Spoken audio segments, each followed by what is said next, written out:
Mais on avait sauté des harotes, on avait dit qu'on essaierait de les faire.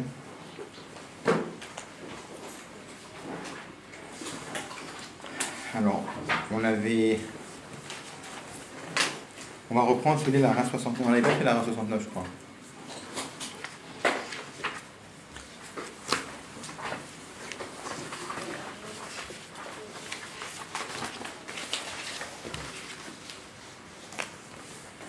Alors, qu'est-ce qu'on avait expliqué?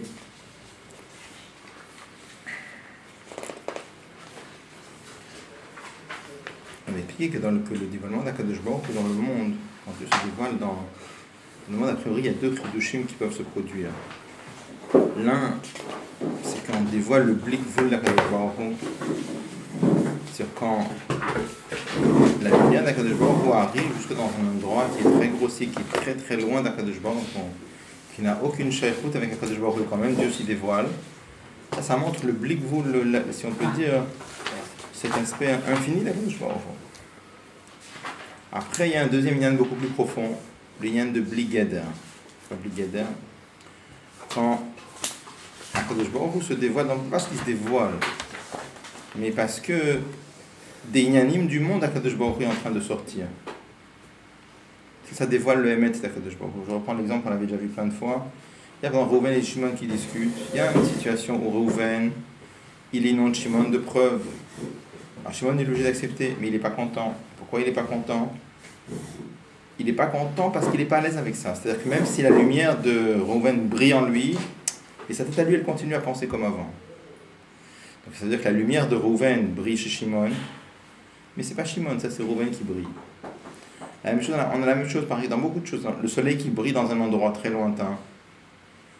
Alors, est-ce que je peux dire que quand le soleil arrive la lumière du soleil arrive dans un endroit, est-ce que je peux dire que le yann de l'endroit c'est la lumière du soleil? C'est pas son yann. Le yann de l'endroit c'est l'endroit, le soleil c'est le soleil. Simplement la lumière de l'endroit, la lumière du soleil s'impose dans l'endroit, mais l'endroit il est comme il était avant, il n'a pas changé. Après il y a un deuxième yann. Un deuxième yann c'est que le yann il est tellement émet que ça sort du makom lui-même. Là vraiment, pourquoi ça sort, la lumière du soleil ne sort pas de l'endroit? Parce que l'endroit c'est un endroit et c'est autre chose que le soleil, et le soleil c'est le soleil. Mais quelque chose qui est vraiment émet, il sort de partout. Donc on a dit que il y a un deuxième lien quand Akadosh Baruch Hu sort de chaque nekuda dans le monde. Ça dévoile pas le blik vous d'Akadosh Baruch Hu, mais ça dévoile le blik ged d'Akadosh Baruch Hu. Ça veut dire que n'importe quel endroit du monde, ça aussi c'est Akadosh Baruch Hu, si on peut dire. Même ça aussi c'est de la divinité, si on peut dire. Il y a un niveau où le monde c'est le monde, Akadosh Baruch Hu c'est Akadosh Baruch Hu. Et le dévoilement d'Akadosh Baruch Hu s'impose dans le monde, ça c'est le blik vous. Le blik ged, c'est qu'on est en train de montrer comment le yann de chaque endroit, ça c'est le yann de Akadosh Baruch Hu. Je reprends l'exemple encore une fois avec il y a un dictateur par exemple qui s'impose sur un endroit. Alors il impose son pouvoir sur chaque nekuda du pays, sur chaque point du pays, il impose son pouvoir. Mais lui c'est lui et les gens c'est les gens. Après il y a un deuxième yann, pas un dictateur mais quelqu'un qui a des idées qui sont aimées par tout le monde aime ses idées, tout le monde aime sa façon de penser, tout le monde se reconnaît en lui. Donc c'est quelque chose qui est tellement émette que chacun est content de ce gouverneur. Pas il est content, il le revendique, il dit oui moi aussi je pense comme ça. Et c'est exactement ma façon de penser. Donc ça c'est tellement émettre qu'il dit que de n'importe quel nekuda du pays ça sort. Bon ça n'existe pas dans la théorie mais... Donc ça c'est le lien de bli geder, de n'importe où ça sort. Alors on avait expliqué comment dans le Mishkan se dévoilait le premier Inyan, le blik vul d'Akadosh Baruch Hu, dans le Bet Hamikdash se dévoilait le bli geder d'Akadosh Baruch Hu. Mais après on a vu, le Rabbi disait que c'est pas encore ça le vrai Inyan de dire Abet Artonim. Pourquoi c'est pas encore vraiment ça le lien de dire Abet Artonim? Parce qu'on sait que même si dans les Sfarim de Kabbalah c'est marqué une raison pourquoi Akadosh Baruch Hu a créé le monde, on a vu différentes raisons. On a vu dans Etzraïm, dans le genre c'est marqué parce qu'il a voulu dévoiler la plénitude de ses forces, où il a voulu, ça c'est le blik d'Akadosh Baruch Hu, il a voulu Shiakiru Gdulato, que les créatures vont reconnaître, c'est bien de Bliged dans la vie, vont le reconnaître et le revendiquer. Mais l'Antrabe a dit, c'est pas ça pourquoi la raison pourquoi Dieu a créé le monde. Pourquoi Dieu a créé le monde? Il a dit, il a voulu avoir dire un Betartonim. Et pourquoi il a voulu dire un Betartonim? Il dit, il n'y a pas de raison. Il avait dit c'est marqué dans le Midrash Nitavé, il a eu envie. Il a dit, sur une envie, il n'y a pas de question. Alors on a expliqué qu'est-ce que ça veut dire. C'est pas un yann grossier. Pas... Chez un homme, quoi, il a envie. Pourquoi il a envie de ci, il a envie de ça? Parce qu'il a un Yetzara, ça n'a rien à voir de ça, évidemment. Quand on dit sur une envie, il n'y a pas de raison, c'est-à-dire c'est un ratson blitam, c'est une volonté sans raison. Ça rentre pas dans le système de questions et réponses. Tous les autres, ils ont posé des questions, ils ont donné une réponse. On a dit ça c'est un chidouj de Admorazaken, c'est avant l'Admorazaken n'est marqué nulle part. Tous les sfarim de pensée juive, tous les sfarim de Kabbalah, tout le monde a cherché une raison, pourquoi il a créé, qu'est-ce qu'on gagne avec la création du monde. L'Admorazaken, il rentre pas dans le... Il dit, il n'y a pas de... Il dit, les khatrila, c'est pas une question. Il dit, c'est... Akadosh Baruch Hu a voulu sans raison. De là, le Rabbi explique. Que, en vérité, donc c'est quoi la kavana? Le Rabbi explique comme ça, c'est qu'Akadosh Baruch Hu a voulu créer un monde qui est tarton chez en tarton le matam emenu, qui est bas, il n'y a pas plus bas que lui, benyan esteroro idbarer, en ce qui concerne le voilement de Dieu. On avait rajouté que le monde il est mal et clipote, que le monde il est rempli de clipotes. Et Akadosh Baruch Hu a voulu que le juif avec son travail brise la clipa et dévoile Akadosh Baruch Hu dans le monde. Et ça, il n'y a aucune raison. Ça, c'est le vrai lien de dire Betartoni. Pourquoi? Parce que si on explique, on a dit comme ça, on a dit que tout ce qui est marqué dans les livres, vraiment ça correspond. Donc, on a expliqué la dernière fois, qu'est-ce que c'est? Dieu a voulu créer un monde dans lequel il ne se dévoile pas et dans lequel on voit ni son blikvoul et ni son blikeder. Comment c'est possible? Puisqu'Akadosh Baruch Hu il est blikvoul, alors son dévoilement doit arriver partout. Et puisqu'Akadosh Baruch Hu il est émet, alors il doit ressortir de n'importe quel point. Sur ça, on avait expliqué que tout ça, c'est des règles logiques. C'est des klalim sikhlim. Dire quelque chose qui est blikvoul, ça doit arriver partout, et quelque chose qui dit, le fait de dire quelque chose qui émet, ça doit sortir de partout, ça c'est de la logique. Akadosh Baruch Hu n'est pas limité par les règles de la logique. Donc, étant donné qu'Akadosh Baruch Hu il est kol yachol, il peut faire un monde dans lequel on ne voit pas son blikvoul, et il peut faire un monde dans lequel on ne voit pas son bligeder. On ne voit pas son hamet. Et le travail d'un juif, c'est de faire en sorte que même dans un monde pareil, il y aura le dévoilement d'Akadosh Baruch Hu. Alors, on va expliquer comme ça. Si on disait que le but du monde, c'était quoi? C'était de dévoiler le blikvoul d'Akadosh Baruch Hu, alors ça veut dire que le monde, il a oui un intérêt. On a dit que l'Admorazaken, il a dit que le monde, il n'y a aucune raison logique. Si tu m'expliques que dans le monde, il y a une certaine mala, il y a un certain avantage, on gagne, alors on gagne quelque chose. On dévoile le blikvoul d'Akadosh Baruch Hu, ça c'est quelque chose d'énorme. C'est pas encore ça à dire à Betartonim. Et de la même façon, si le but du monde c'était de dévoiler le bligeder d'Akadosh Baruch Hu, alors il y a un but pour le monde, c'est qu'on dévoile le bligeder d'Akadosh Baruch Hu. Ça c'est pas encore dire à Betartonim. Dire à Betartonim, ça doit être une dira dans laquelle je peux pas trouver il n'y a aucun avantage. C'est quelque chose qui ne peut pas s'expliquer par le sechel. Donc pour ça, on a dit que vraiment le lien, c'est de créer un monde dans lequel qui colle pas, si on peut dire, avec les règles de Shoresh HaOrot, avec les règles de Shoresh HaKelim. Un monde dans lequel on ne voit pas le bligvoul d'Akadosh Baruch Hu, un monde dans lequel on ne voit pas le bligada d'Akadosh Baruch Hu. Et le travail du juif par Torah et Mitzvot, c'est de faire un chidouche. Et un chidouche incroyable. Que même là-bas, il dévoile aussi Akadosh Baruch Hu. Bon. Alors, on va prendre la note 69. Là, il s'arrête simplement sur la contradiction apparente qu'il y a entre le fait que l'Admorazaken dit qu'il n'y a pas de raison pourquoi Dieu a créé le monde. Il y a des raisons qui sont, oui, marquées dans les Sfarim. Alors, il dit comme ça. Vatamim shebezoar vetzraim. Il dit les raisons pour la création du monde. C'est la page 21, la note 69. Les raisons qui sont mentionnées dans le Zohar et dans Etzraim. Ça, c'est une préface et une préparation pour arriver à accomplir la dira betartonim. Pourquoi? Il y en a dira où? Parce que le lien de dira betartonim, c'est quoi? C'est pas simplement que Dieu a voulu un monde dans lequel il va se retrouver toute son essence. mais il a voulu que son essence s'y trouve de façon dévoilée.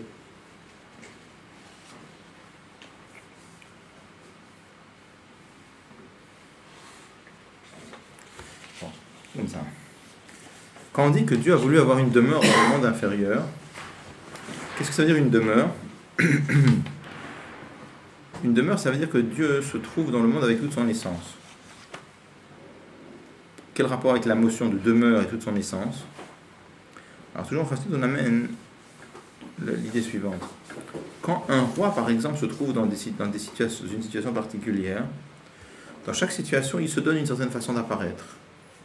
Par exemple, quand il est devant ses ministres, il veut montrer à combien il comprend la direction du pays et combien il est intelligent.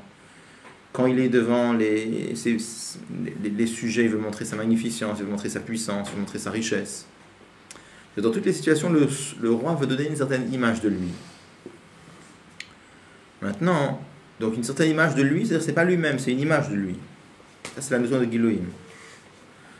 Après, où est-ce que le roi, il est lui-même, c'est-à-dire tel qu'il est lui-même et non pas tel qu'il essaie de donner une image de lui-même, ça c'est chez lui à la maison. Chez lui à la maison, là-bas il est chez lui, personne ne le regarde, il ne cherche pas à donner une certaine image de lui. La même chose aussi, Akadosh Baruch Hu peut se dévoiler de telle façon, de telle façon, de telle façon, mais c'est donner une certaine image de lui, c'est ce qu'on appelle Gilouim. Il veut montrer sa plénitude, il veut montrer son bligeder, il veut montrer son blikvul, certaines shlemut. Tout ce qu'on appelle shlemut, ça s'appelle Gilouim, un dévoilement d'Akadosh Baruch Hu. Mais c'est pas ça qu'Akadosh Baruch Hu a voulu. Akadosh Baruch Hu a voulu faire de ce monde-là un endroit dans lequel il va se dévoiler, comme il va se trouver tel qu'il est lui-même. Ça s'appelle Dira Betartonim. Ça c'est Giluya Atzmut. Maintenant, vous savez que la notion de Etzem, ça n'a rien à voir avec Gilouy. C'est sûr que la notion de Etzem, ça n'a rien à voir avec Gilouy.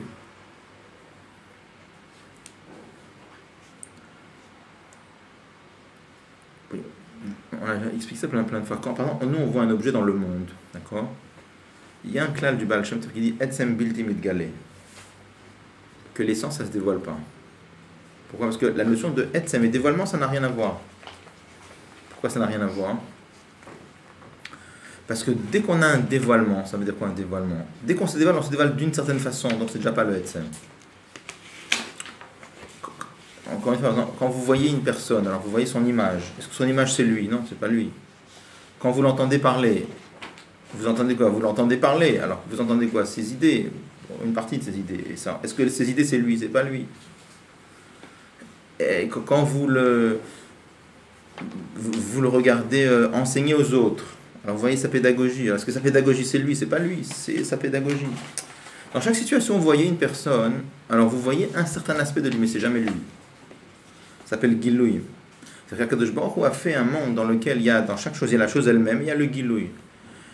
Et la chose, le Gilouï, c'est toujours Gilouï mina Etzem. C'est pas Gilouï à Etzem.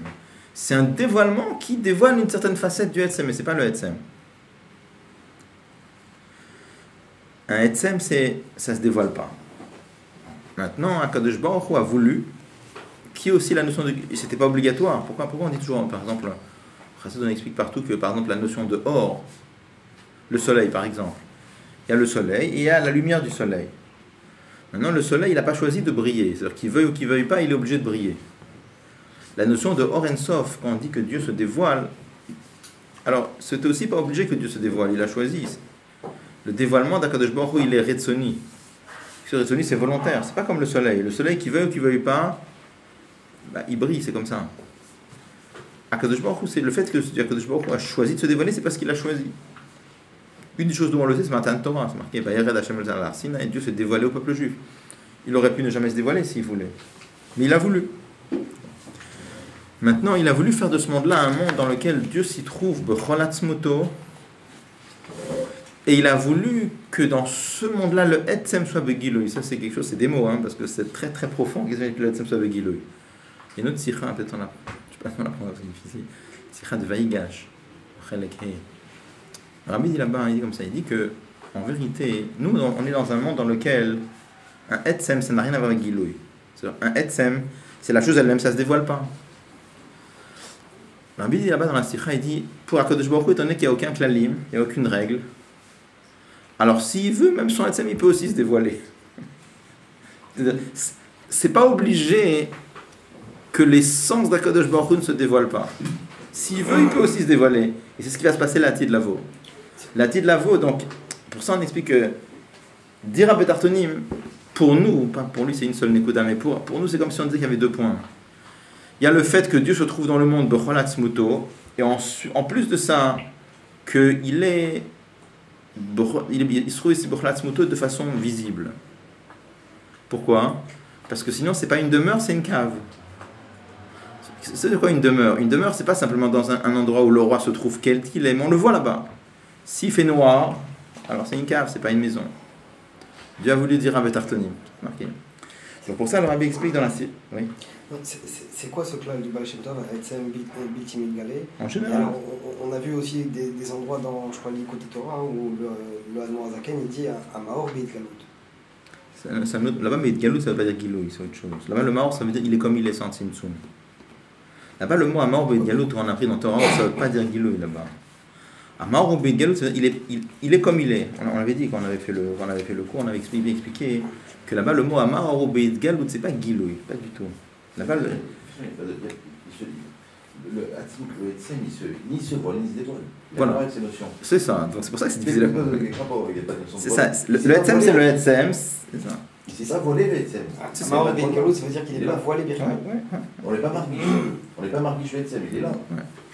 Et pourquoi est-ce qu'on dit que enfin, pourquoi est-ce que on a l'impression que ce que dit l'Arabie, ça contredit ce que dit le Baal Shem Tov. Enfin, j'ai pas compris. Non, quand on dit que le Etzem Bilti Mitgalé, qu'après il va se dévoiler ou... Normalement, il y a un clal qui nous dit que Etzem Bilti Mitgalé, ça c'est pour toutes les choses du monde, mais pour un cas de joueur, il y a le Malamena Klodim. Ah, ça on parle des choses du monde et ça on parle d'Akadosh Baruch Hu.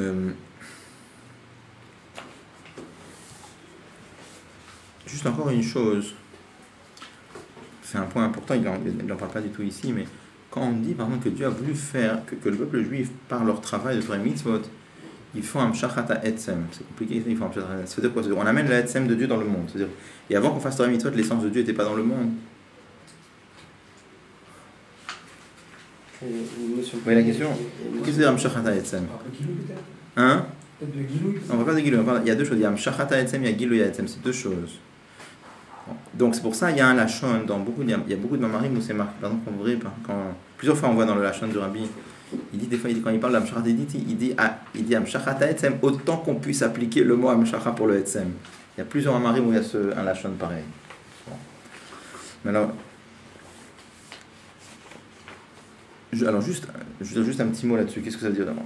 Le Etzem d'Akadosh Baruch Hu, qu'est-ce que ça veut dire qu'on l'amène ici ? On dit il l'amène ici, c'est étonnant. C'est quoi ? Avant il n'était pas là.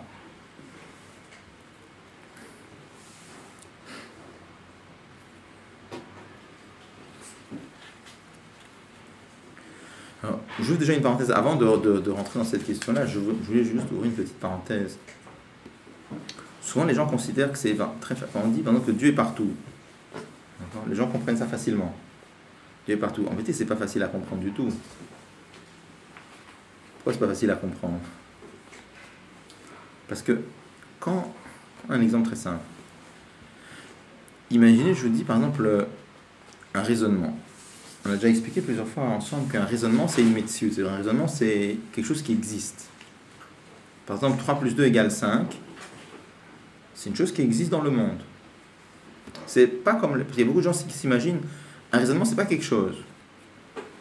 Simplement, nous, quand on y pense, alors on peut penser que 2 et 3 ça fait 5, mais le raisonnement ça n'existe pas, c'est faux.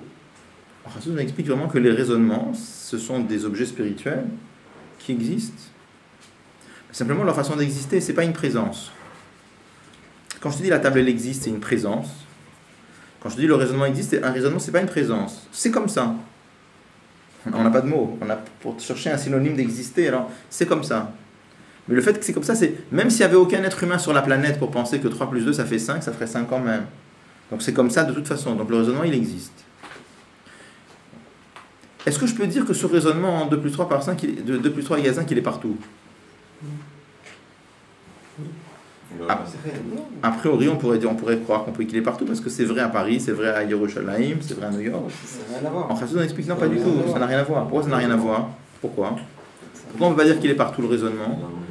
Parce que, quand je dis par exemple que le chapeau se trouve sur la table, c'est un sens. Pourquoi c'est un sens? Parce qu'il y a une connexion entre les deux. C'est quoi la connexion?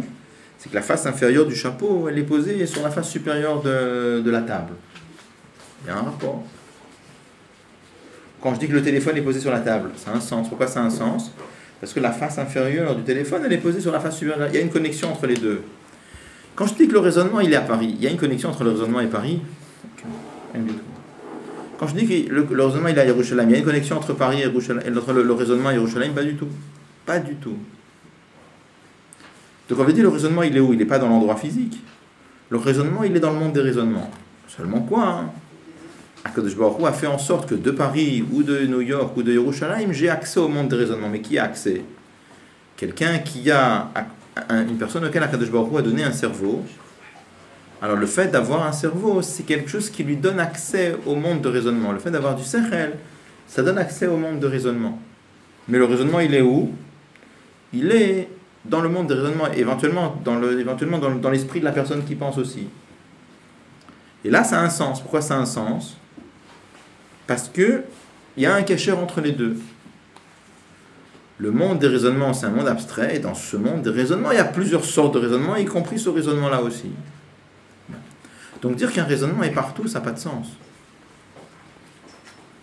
Donc de la même façon aussi, de la même façon qu'on vient de dire, donc finalement qu'est-ce qu'on a dit? On a dit, dire que le chapeau est sur la table, ça a un sens, parce qu'il y a une connexion entre le chapeau et la table, c'est bon.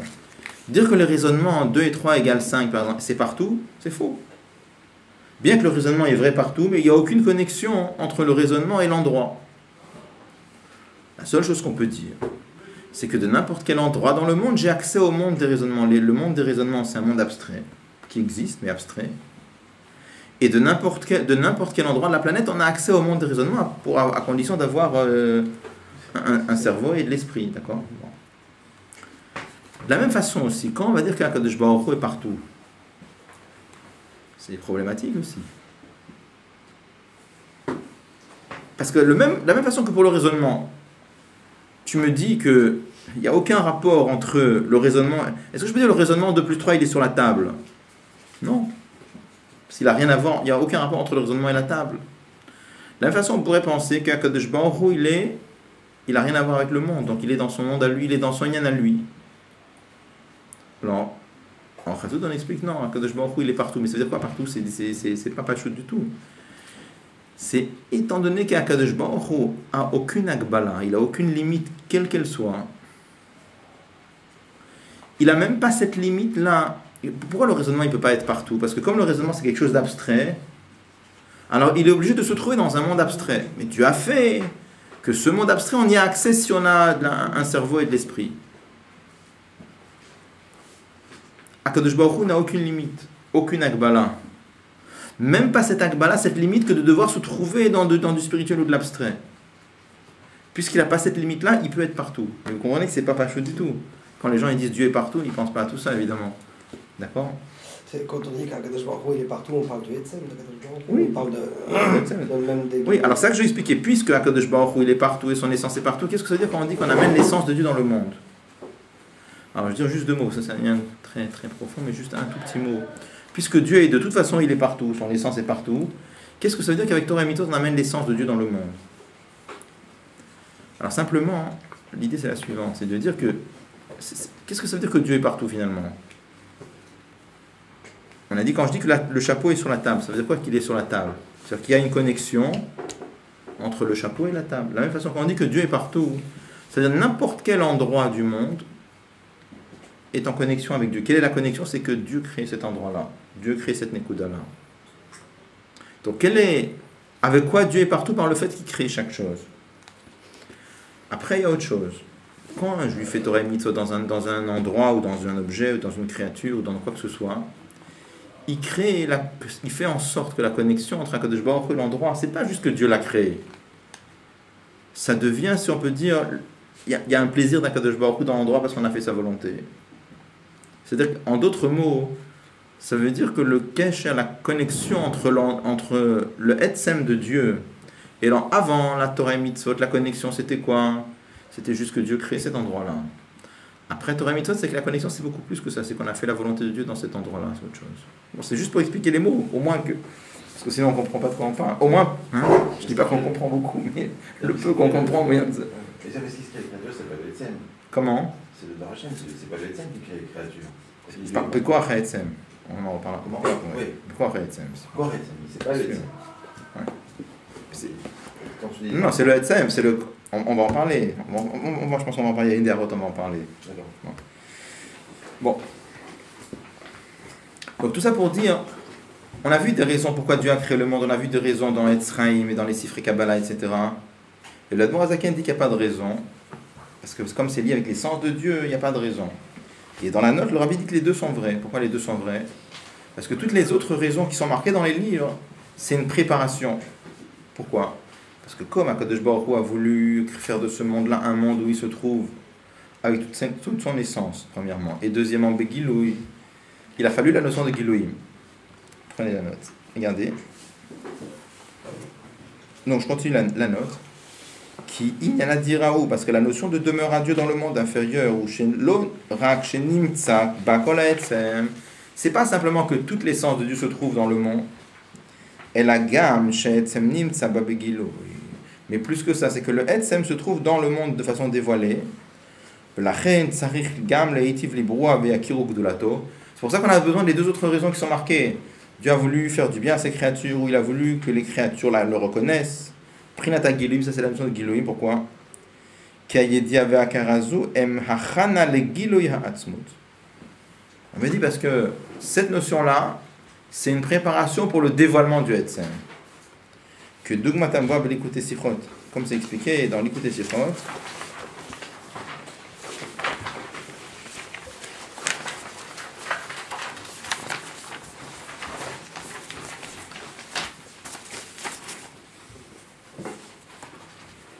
Gimel, Shava veut dire que l'amour et la crainte de Dieu, même si ce sont des dévoilements de Dieu, Hem Darke Hashem, ce sont les chemins de Dieu, parce que grâce à l'amour de Dieu et à la crainte de Dieu, c'est ça qui fait que dans la pratique des mitzvot, avec la pratique des mitzvot, l'essence de Dieu va se trouver Begilui. Et qui sont là-bas dans la Sikha, le Rabbi explique qu'il y a deux choses. Il y a la pratique des mitzvot, le fait de faire une mitzvah comme Dieu le demande, comme c'est marqué dans Shulchan Aruch, mettez Tefillin. Et après, il y a la kavana qu'on peut avoir dans la mitzvah. La kavana, c'est quoi la kavana? C'est faire la mitzvah avec une certaine chaleur. L'amour de Dieu, la crainte de Dieu, ça c'est la kavana. Et là-bas, il explique la chose suivante. Il dit que le maaseh à mitzvah, il fait quoi? L'action de la mitzvah, ça amène l'essence de Dieu dans le monde. La kavana, elle fait quoi? La kavana, elle fait que l'essence de Dieu va se trouver begilui. Donc de la même façon qu'on voit dans Maaseh Mitzvah, il y a une chose qui correspond à Amshachat Ha'etzem, il y a une chose qui correspond à Gilui Ha'etzem. De la même façon aussi dans les buts pour la création du monde, il y a Amshachat Ha'etzem, ça c'est le vrai lien de Dira Betartonim. Il y a le fait que ça c'est Begilui, ça c'est préparé par les raisons qui sont marquées dans le Zohar et dans Etzraïm. Et là il dit la chose suivante. Excusez-moi, donc entre la Assia et la Kavana, il y en a un c'est qui correspond à l'Amshachat et l'Autogilui, mais j'ai pas compris la différence entre l'Amshachat et le Gilui, beaucoup en fait des autres. L'Amshachat, ça veut dire que l'essence de Dieu vient dans le monde. Maintenant, l'essence de Dieu peut ne pas être visible et perceptible. Bavoda, ça correspond à quoi? Regarde, tu peux avoir un juif qui fait plein de mitzvot, et il reste avec le même sale caractère qu'il avait avant. Combien de temps j'ai entendu qu'il est devenu religieux et quand même il n'a pas changé. Ok. Ça veut dire qu'il fait les mitzvot, ce qui est énorme. Ça n'enlève pas du tout la valeur de mitzvot, parce que ça c'est la volonté de Dieu. Maintenant, est-ce que la mitzvah elle est claire? Non. C'est comme il y avait un jour un chassid il avait dit au rabbi précédent, il était tout content que son fils ou son petit-fils, je ne sais pas, il avait appris tout Tania, par cœur, je crois. Alors le rabbi précédent l'a regardé, il a dit, ah bon, il a appris tout Tania, et qu'est-ce que Tania lui a appris? Ça veut dire qu'il y a deux choses. Il y a le fait que toi tu te lies avec la volonté, avec Amshachat Ha'etzem. Il y a le Etzem de Dieu, il y a l'essence de Dieu. Et ça c'est énorme. Ça, encore une fois, je veux dire, même si quelqu'un fait une mitzvah et qu'il est resté avec le même sale caractère qu'avant, Akadosh Baruch Hu a un très grand plaisir qu'il a fait la mitzvah, ça on ne peut pas enlever. Après, c'est une deuxième chose. Enfin, deuxième chose, c'est lié. Mais est-ce que la mitzvah, elle l'éclaire à lui? On a parlé de ça. Il y a, par exemple, dans l'Écoute Torah, il explique un endroit. Il y a une Gemara dans Masechet Sota. Là-bas, c'est marqué Avera Mechaba Torah. Avera Mechaba Mitzvah. Qu'une Avera, ça éteint une mitzvah. Il demande qu'est-ce que ça veut dire partout. On sait qu'on est pour chaque mitzvah qu'on a accompli, on reçoit une récompense. Et pour chaque Avera qu'on fait, on est puni. Qu'est-ce que ça... Là, on a l'impression qu'il y a une comptabilité du style 1 contre 1. Quoi. Une Avera, ça efface une mitzvah. Il explique pas du tout. Il explique, c'est pas ça le lien. La mitzvah, c'est quelque chose qui est éternel. Mais quand on dit que la Avera, ça efface, ça veut dire la Avera qu'on fait, ça empêche la lumière de la mitzvah de venir t'éclairer. Ça empêche la lumière de la mitzvah de briller en toi. C'est pour ça dans le ça efface. Là, c'est marqué Mechabé, ça éteint. Et la mitzvah, elle reste. Simplement, la question c'est, est-ce que la mitzvah, elle brille en toi? Alors on parle ici, il y a l'Atid Lavo dans le monde, il y a même aujourd'hui déjà dans nous. Normalement, quand un juif fait une mitzvah, la mitzvah doit l'éclairer, doit s'améliorer avec la mitzvah. Et ça dépend de la kavana. Donc il y a un tam qui compare dans la création. Comment? Il y a un tam, parce qu'on veut un chata et Giloui. Donc il y a un tam, c'est comme David. Le Giloui, c'est pas ce Giloui-là. Ce Giloui-là, c'est une préparation pour Giloui Ha'atzmut. C'est pas Giloui comme nous, on comprend. Il faut savoir ce que ça veut dire, ce qui est marqué là. C'est profond ce qui est marqué. Bon. Ukmo Sha'itavut. Et de la même façon que la Itavut, la création du monde. Imeyot Sheira ki becholet ha'atzmut. Bien que la création du monde, ça n'est possible. Qui est-ce qui a la capacité de créer le monde? C'est que l'essence de Dieu. Bechol ze, malgré cela, Ha'itavut bepoal hu me'aor al-yedei itlabshuto bekelim. Quand même, la création du monde se fait par la lumière de Dieu, pas par l'essence de Dieu, qui s'habille dans les kélim. De la même façon aussi, pour arriver à remplir le but de la création du monde, qui était de faire une demeure dans le monde inférieur, dira l'atzmuto, ou à l'idée agdama, il faut qu'il y ait d'abord la préparation, la préface de Eitiv Libruav, faire du bien aux créatures, c'est ce qu'on avait dit avant, or. Il y a Kiro Godolato, que les créatures reconnaissent sa grandeur. Ça, c'est Kélim. Et après, il y aura le lien de Zira, pour l'essence de Dieu.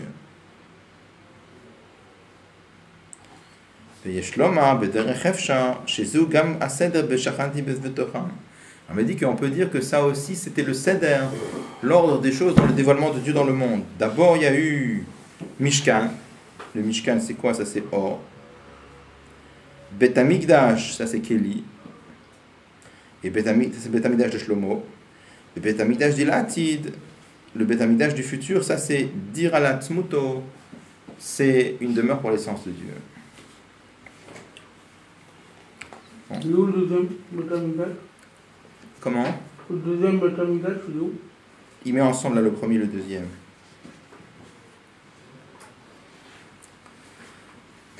Bon, c'est...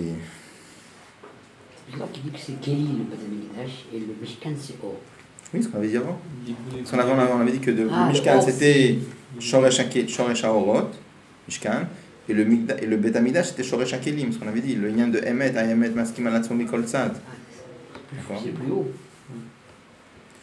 Bon, alors. Bet Amikdash c'est Emet. Oui, on a dit Mishkan, ça dévoile le Blikvul de Dieu. Le Bet Hamikdash, ça dévoile le Emet de Dieu, ce qu'on avait expliqué avant longuement dans la Sira. Bligader. Hein? Il y a deux Emet. Non, le Bet Hamikdash. Tu veux dire les deux Bet Hamikdash, quelle est la différence? Ils ne rentrent pas ici, il y a d'autres Sifot qui rentrent dans la. Bon. Quand tu dis la type des Borav, c'est en fait Gilou Shimot Korotaf, c'est la même chose. Comment? Non, il dit quand il dit la type des Borav, c'est-à-dire que Gilou Shimot Korotaf. Ouais, je pense pareil. Ouais. Ça va, c'est la même de Kuda. C'est la même chose, ça ouais. rend la même. Ouais. Bon. Alors, juste un mot, c'est marqué dans ça, c'est marqué dans Yigret HaKodesh, que pour créer un monde comme il est, comme un monde comme celui monde-là, hein, ça n'est possible que pour l'essence de Dieu. Créer un monde comme ce monde-là, mais Aïn le Yesh. Il dit ça c'est possible que pour l'essence de Dieu. Il dit pourquoi? Parce que ce monde-là, c'est un monde qui est particulier. C'est un monde dans lequel on ressent que Eilo Shum Ilavesiba Shekadmalo. Dieu a créé un monde dans lequel on sent aucune cause.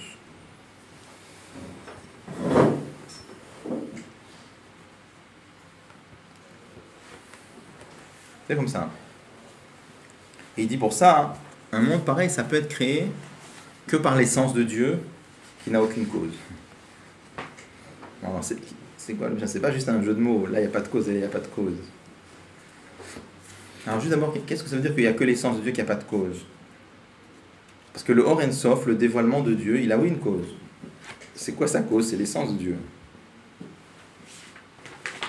Tous les dévoilements de Dieu, ils ont une cause. Pourquoi ils sont là? Parce que l'essence de Dieu a voulu. Mais Dieu, pourquoi il est là? Il n'y a pas de pourquoi, d'accord? Pas de question. Pas de question, d'accord? Donc, ce monde-là, c'est un monde très spécial, parce que Dieu a créé un monde dans lequel, quand on regarde, encore une fois, quand on regarde une table,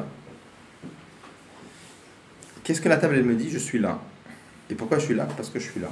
Point. À aucun moment, la table, elle n'évoque le fait qu'elle est une créature d'Akadosh Baruch Hu. Un homme qui a une neshama et qui réfléchit, il peut arriver. Mais la table elle-même, de la table dans elle-même, il n'y a aucun... La table, elle n'exprime pas du tout le fait qu'elle est créée par Akadosh Baruch Hu. Normalement, toutes les choses qu'il y a dans toutes les choses qui ont une source, toujours il y a... Dans la chose, il y a toujours une... On sent qu'il y a une source. Par exemple, vous avez... quand vous voyez une lumière... À travers la lumière, on sent qu'il y a un luminaire. Quand vous avez donc l'intellect qui donne naissance au sentiment, dans le sentiment, on sent qu'il y a une savara qui donne naissance au sentiment. Dans chaque chose, c'est pas juste qu'il y a un sechel dans la tête, un sentiment dans le cœur. Dans le sentiment, on sent aussi qu'il y a une explication pourquoi on aime. C'est-à-dire, normalement, chaque chose porte en lui une trace de sa source.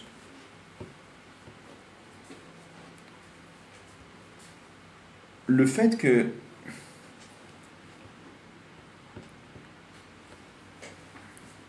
Yesh Me'ain, le fait qu'Akadosh Baruch Hu crée un monde, il a créé un monde dans lequel on sent absolument pas aucune justification pourquoi il est là.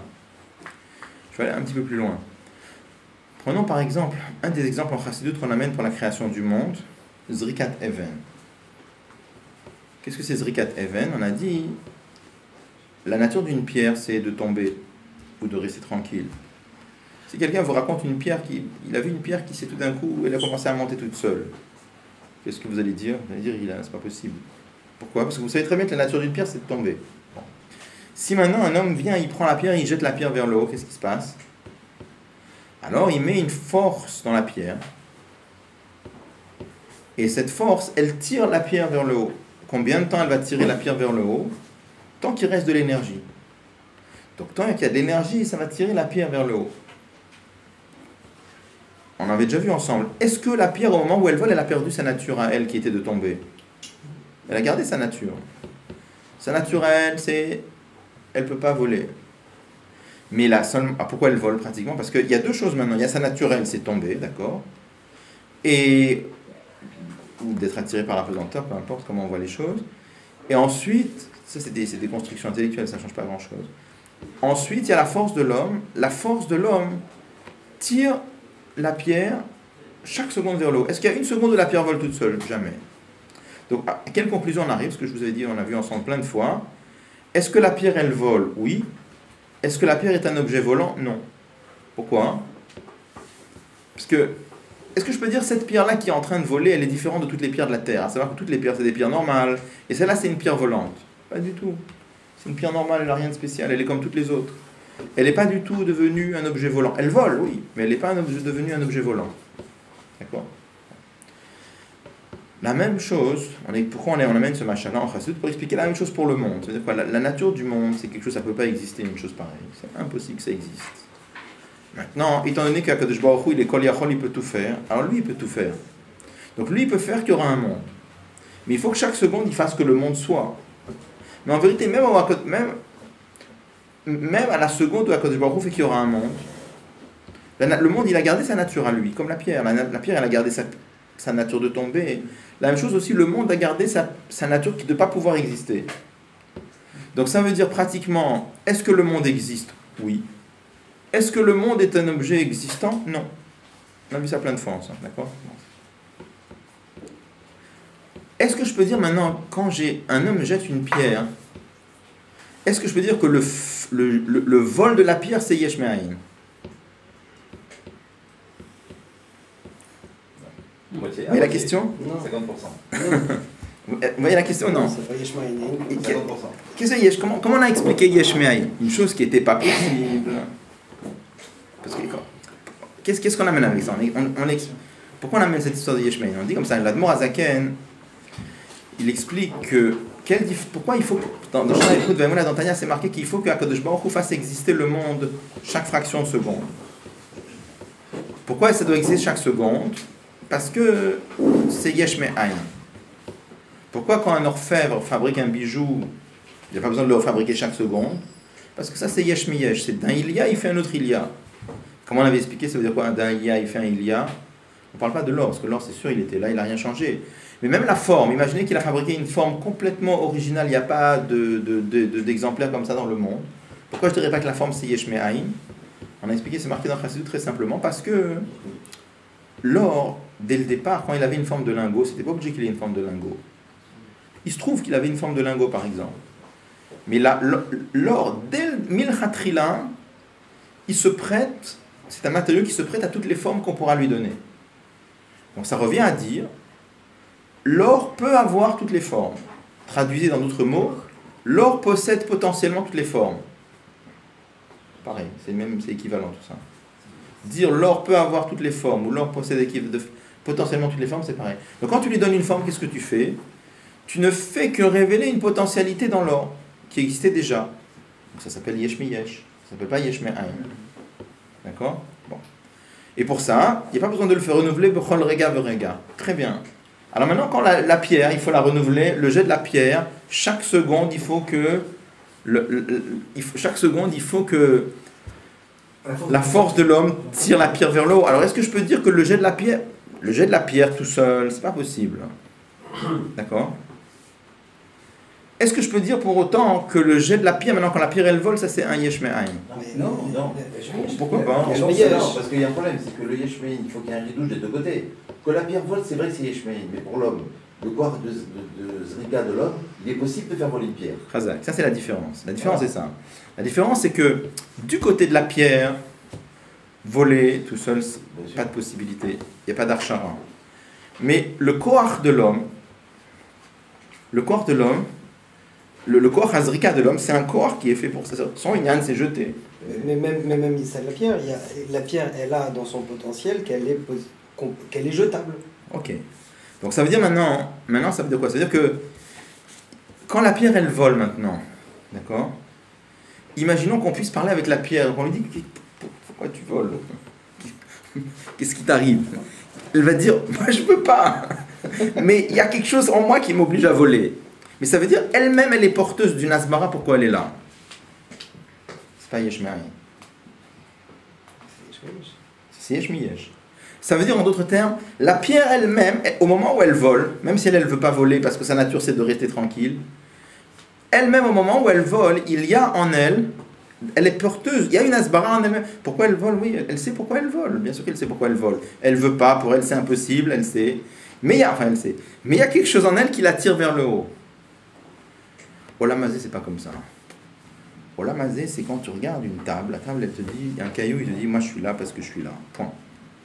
Et ça, c'est quelque chose de... C'est-à-dire, la pierre, sauf kol sof, elle porte une asbara. Pourquoi elle est là? Le monde, il n'y a aucune asbara pourquoi il est là. Ça veut dire, alors ça va aller plus loin. Ça veut dire que même le Dvar Hashem qui fait exister le monde... On voit. Non, mais ça se cache, ça, il est... C'est pas ça. C'est pire que ça. Le Dvar Hashem qui fait exister le... C'est pas un vrai makor. Même si on a utilisé le même makor qu'on avait appris dans Saint-Marvin, mais c'est pas un vrai makor. C'est pas un vrai makor. Un makor, c'est quelque chose. Un makor, une source. C'est le Hetzal ou Makor? Non. Un makor, on a dit que le Dvar Hashem, c'était un makor pour le monde. On avait dit dans ça, mais ça veut dire dans le makor verbe, le shaftin. Mais c'est pas un vrai makor dans le sens où un makor, c'est quelque chose qui. De lui, ça doit sortir ça. Par exemple, le soleil, c'est un makor pour l'or. Du soleil, ça doit sortir du or. De sechel, c'est un makor pour midot. De sechel, ça doit sortir un sentiment. Ça, c'est un makor. Mais le Dvar Hashem, c'est pas quelque chose duquel doit sortir le monde. Même si Hashem disait Yehi or, c'est pas obligé qu'il y ait un monde qui sorte. Pourquoi quand Hashem dit Yehi or, pourquoi ça fait de la lumière que parce que Hashem il veut? Ça veut dire en d'autres termes, c'est pas que le Dvar Hashem s'est transformé en monde. Le Dvar Hashem a fait en sorte qu'il y aura un monde, mais le monde il est Me'aïn. Regardez, si vous reprenez, c'est pas compliqué de reprendre, je vais reprendre. Regardez. Vous vous rappelez qu'on avait appris dans le moment de Shavta, de Samervav, qu'est-ce qu'on avait appris là-bas? On avait appris d'Atelion, d'Atarton. On avait expliqué dans d'Atarton, nous on a l'impression que le monde c'est Yesh, et le Dvar Hashem qui nous fait exister, on appelle ça Aïn. Pourquoi on appelle ça Aïn? Vous vous rappelez? L'Odavar. C'est pas quelque chose. D'accord? C'est pas quelque chose. Ça veut dire. La lumière d'Akadosh Baruch Hu qui crée le monde, c'est pas quelque chose. Et avec ça, on explique, mais Aïn le Yesh. Le Yesh, c'est le Yesh, et le Aïn, c'est le Dvar Hashem. Une question, pourquoi Pshat Sam de Ma'aïn le Yesh, ça veut pas dire ça. Ma'aïn le Yesh, ça veut dire que Dieu a créé le monde ex nihilo. Ça veut dire de rien. Il a fait un monde, là, on fait tout, tu as un Pshat. C'est parce que, on l'a pas vu, mais il y a des mamarim où ça va beaucoup plus loin que ça. Il y a des mamarim, on fait ça avec derrière Kushia. On fait une question, on dit comme ça, c'est marqué. D'un côté, c'est marqué que le monde il est créé, mais Aïn le Yesh, de rien, Dieu a fait quelque chose. Il y a d'autres endroits où c'est marqué Mimcha Kol, tout vient de toi. On demande la question, si tout vient de toi, comment on appelle ça Aïn le Yesh? On répond, hein, Tirout. Le Dvar Hashem, il s'appelle Aïn. D'accord? C'est bizarre. Très simple. Dieu crée tout, et il crée, mais Aïn le Yesh, ça veut dire qu'il crée avec rien. Ça veut dire qu'il n'utilise pas de matière première. C'est bizarre de devoir répondre que le Dvar Hashem s'appelle Aïn.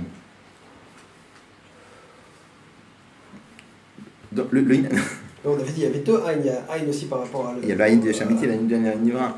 Mais ce que je veux dire, c'est... Les deux sont vrais, c'est pas du tout une... Au contraire, si le Dvar Hashem, c'était quelque chose, ça aurait été un makor pour le monde, ça veut dire que le Dvar Hashem se transforme en monde. Mais là, on dit non, on dit que le Dvar Hashem, il n'est pas quelque chose. Ça veut dire qu'est-ce que ça veut dire qu'il n'est pas quelque chose? C'est-à-dire que par rapport le style d'existence que Hashem, la lumière d'Hashem est là, par rapport aux créatures, c'est une sorte d'existence qui est telle, c'est comme si pour le monde il n'était pas là. Par rapport à quelque chose de matériel, le spirituel ça n'existe pas et vice versa. Donc quand on dit maintenant que Hashem crée le monde Yesh Me'ain, ça veut dire ça reste vraiment Kepshuto, que Dieu crée le monde à partir de rien. C'est-à-dire c'est pas que sa lumière elle est un makor qui se transforme en création. Le Dvar Hashem fait qu'il y aura un monde, mais Aïn le Yesh. C'est un sujet un peu compliqué. Mais en tout cas, ce à quoi je voulais arriver, c'est que le fait que Dieu crée un monde dans lequel on ressent absolument pas qu'il est créé par Hashem, ça c'est quelque chose qui vient de l'essence de Dieu. Ça c'est ce qu'il dit là-bas dans... Maintenant... Ça n'exclut pas quand même, il ne renie pas le fait qu'il n'est pas créé par Dieu. Je ne sais pas ce que je veux dire. C'est vrai qu'il ne le dit pas, mais il n'exclut pas. Ça c'est la Netia vers Klippa. Ça c'est la Netia vers Klippa. Ah c'est ça. Parce que la mais c'est lié. Pas créé par Dieu. La Tal elle dit je suis là parce que je suis là. D'accord. Donc on déduit donc pas Dieu. C'est dans la vie que le monde a tendance à kfira, ce qu'on avait expliqué. On va voir ça, dans la suite on verra, ça c'est le travail juif de casser cette nekuda là.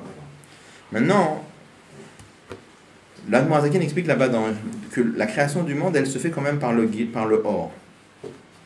Mais dans le or, c'est la force du Mahor qui descend dans le or. C'est-à-dire, à la fin, le fait qu'on peut déduire, qu'on peut savoir tout ça, c'est parce qu'il y a quand même la notion de or à la fin.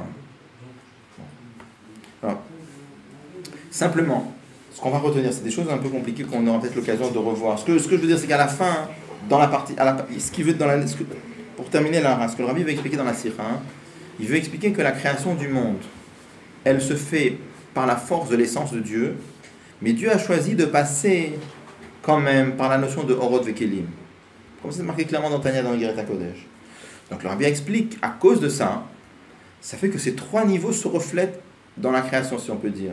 C'est-à-dire, d'un côté, il y a un but dans le monde qui est lié avec Shoresh à Orot, c'est dévoiler le Blikvul d'Akadosh Baruch Hu. Il y a un yan dans le monde qui est lié avec Shoresh à Kelim, c'est dévoiler le Blikvul d'Akadosh Baruch Hu. Et comme le monde il est créé par l'essence de Dieu, ça donne ce relais dans le monde dans lequel il n'y a aucune explication pourquoi il est là. Comment? C'est Barachem, ça. Oh. Non. Le troisième. Non, c'est l'essence de Dieu, pas de Hashem. C'est l'essence de Dieu. Donc, toute cette ara, c'était simplement pour montrer, d'un côté, on a les Mekoubalim et le Zohar qui donnent des explications et des justifications à la création du monde. Après, on a l'Admor Hazaken qui nous dit, il n'y a pas de raison. Il explique que ce n'est pas du tout une contradiction. Tous sont vrais, mais ça correspond à différentes parties dans le monde. Il y a une partie dans le monde qui colle, si on peut dire, avec la lumière de Dieu. Là, ça sera la raison qui est marquée dans Etzraïm. Il y a une partie du monde qui colle, si on peut dire, avec qui adhère au principe de Shoresh HaKelim. Là-bas, ça sera pour dévoiler le Bligader d'Akadosh Baruch Hu. Il y a une partie dans le monde qui est tellement grossière qu'elle colle avec rien du tout. Sur cette partie du monde, pourquoi elle existe, il n'y a pas de raison. Comme l'Admor Hazaken dit. Et les Tzaref Tabriot, ce que dit Chassidut, parce qu'elle aussi, il a une raison aussi. Comment tu la mets dans les Tzaref Tabriot?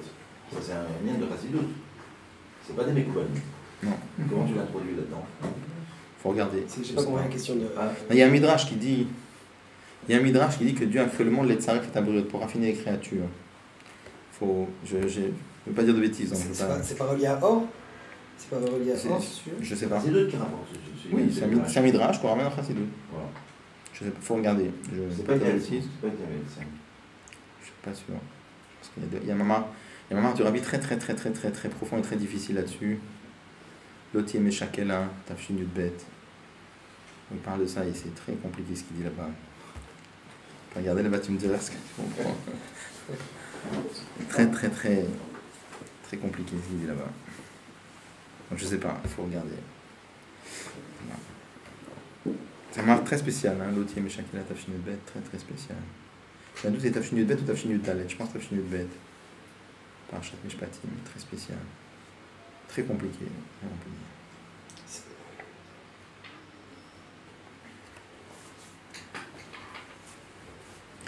On fait la note 70. Qu'est-ce qu'on avait dit dans la note 70?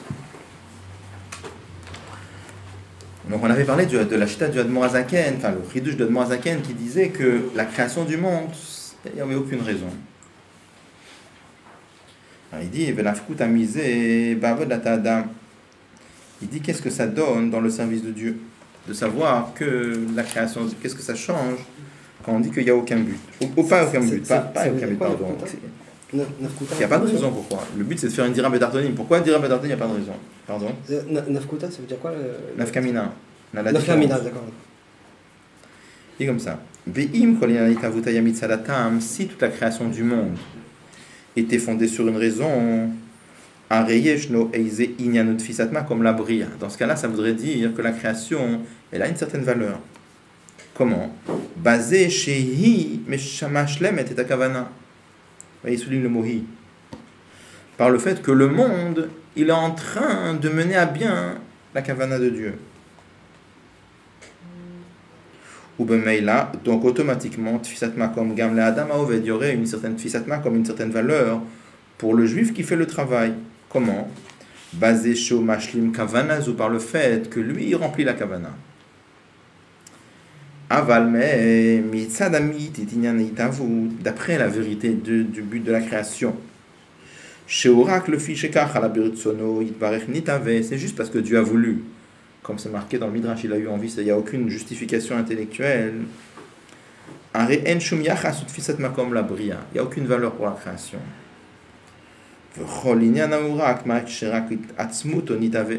C'est juste que l'essence de Dieu a voulu. Ou il a automatiquement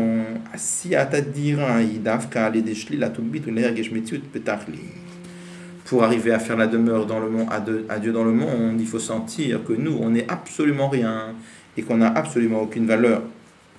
Chez Lo Yarshov Adam, que l'homme ne se mette pas à penser à Redavarani. Voilà que moi je suis quelque chose d'important. Basé chez Ishlamti et Kavana, par le fait que c'est moi qui remplis la Kavana. Qui colle, il y a un dirabe tartonim, et il chez Tsarechelav, parce que tout le lien de dirabe tartonim, c'est pas qu'on a besoin de toi. Qui me le fiche carnitave, mais c'est juste que Dieu a voulu.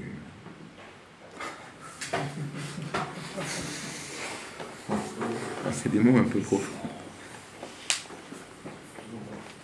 Comme ça.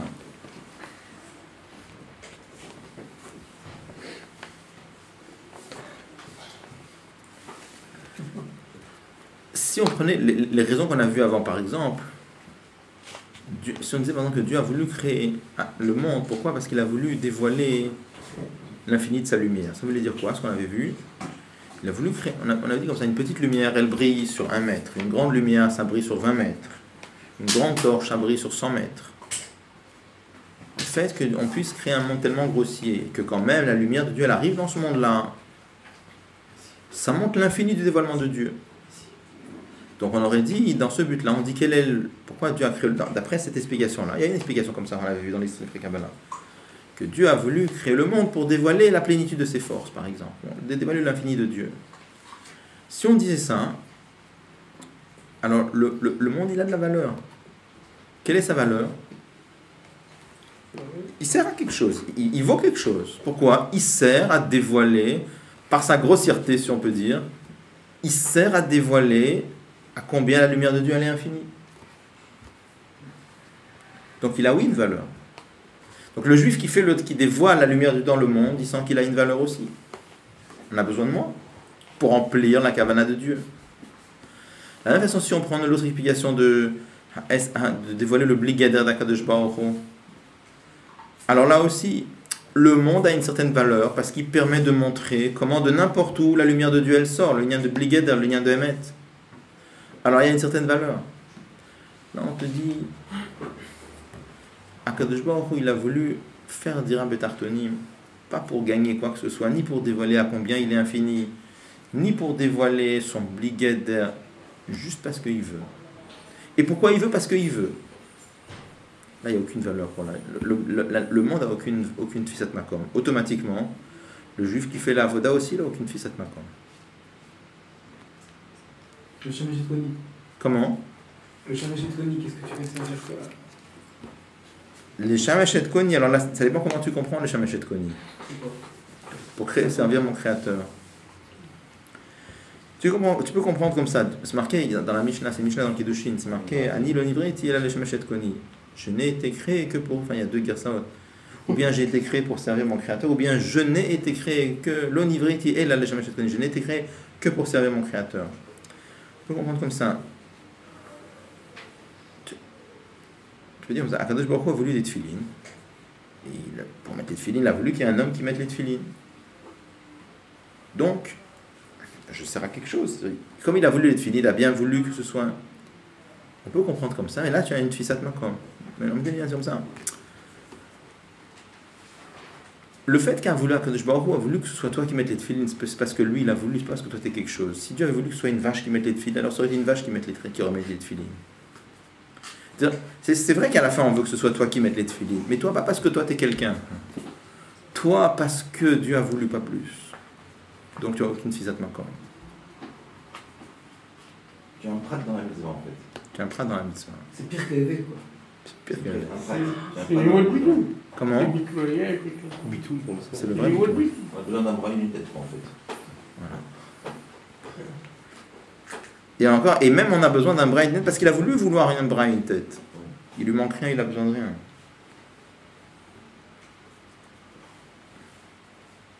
Parce que sinon tu peux. Il y a des gens qui vont dire bon, Akadosh Baruch Hu a quand même voulu que les mitzvot soient faits par un homme. Donc on a besoin d'un homme et puis. Après, tu peux penser, et puis moi, je suis plus homme que l'autre, parce que l'autre, il est un peu plus béma que moi. Il dit, mais rien du tout, et Dieu, il a voulu, et c'est fini. Tu n'es rien du tout, tu n'es pas plus qu'une béma, rien du tout, parce que Dieu a voulu, c'est tout.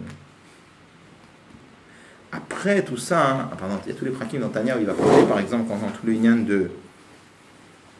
Dans Tanya, par exemple, quand il parle comment...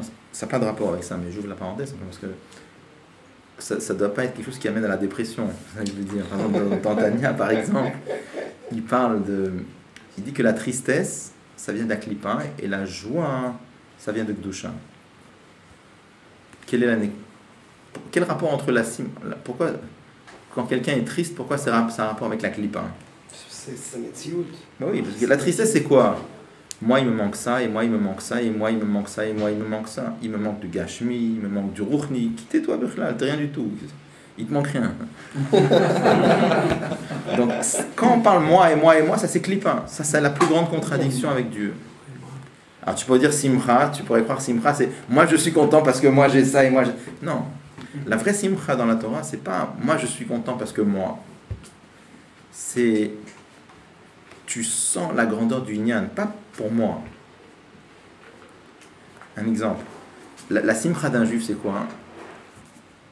La volonté de Dieu est faite. C'est merveilleux. C'est pas toi, on parle pas de toi ici.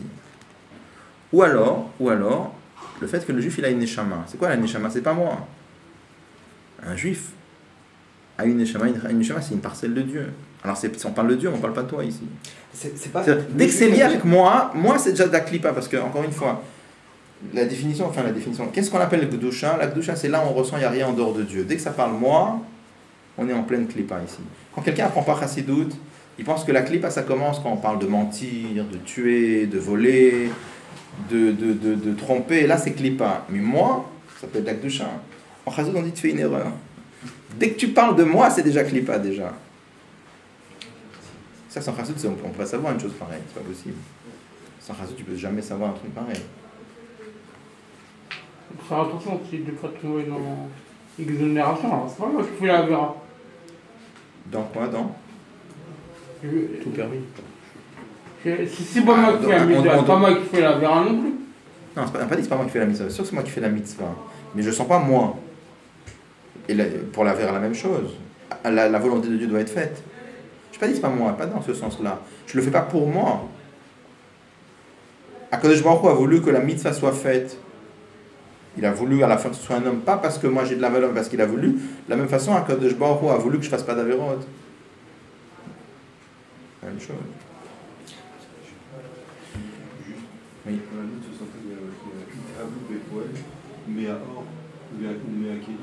Oui. Alors là-bas, dans Yigret HaKodesh, là-bas, c'est un chidouche que l'Admorazaken a donné à la fin de sa vie. Parce que Yigret HaKodesh, c'est Mantraf. Il a écrit ça peu de temps avant sa Istalkut. Après, c'est repris en Chassidut très largement. Je dis que la création, elle est Bekoach Hatmut, c'était pas dévoilé avant.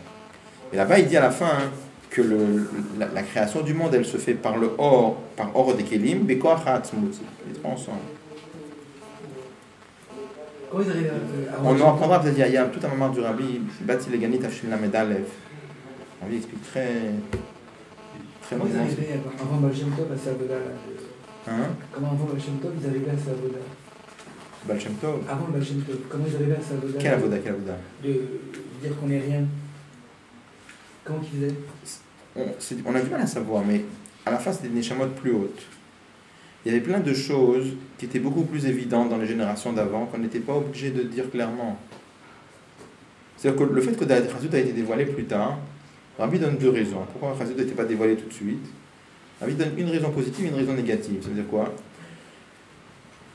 Une raison, il dit que, étant donné que, comme on est plus proche de Mashiach, alors on commence à... C'est comme quelqu'un qui est dans le souterrain. Alors quand il est dans le noir, derrière nous on avait la destruction du Beth Amikdash, tous les massacres des Juifs, etc.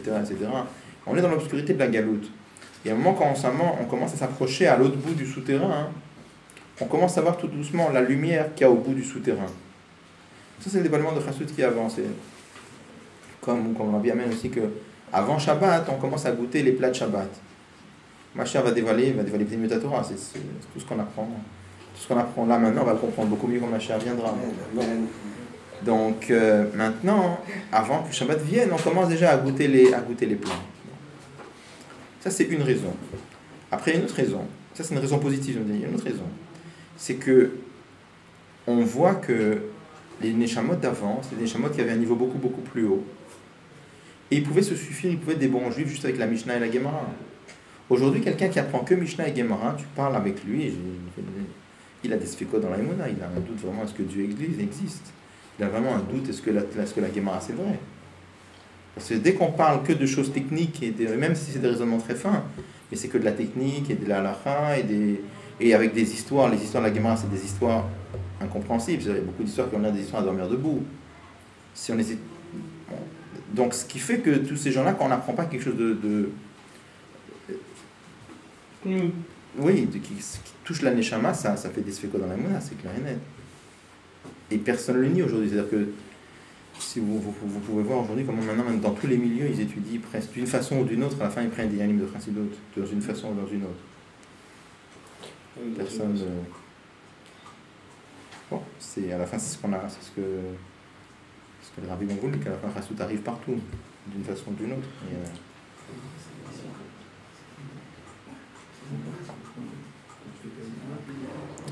Ok, on va s'arrêter là. Si Dieu veut, on essaie. Il nous reste il y a dimanche prochain, il y a quoi encore? Il y a encore 2 dimanches. Encore 2 dimanches. Bon. 21 et...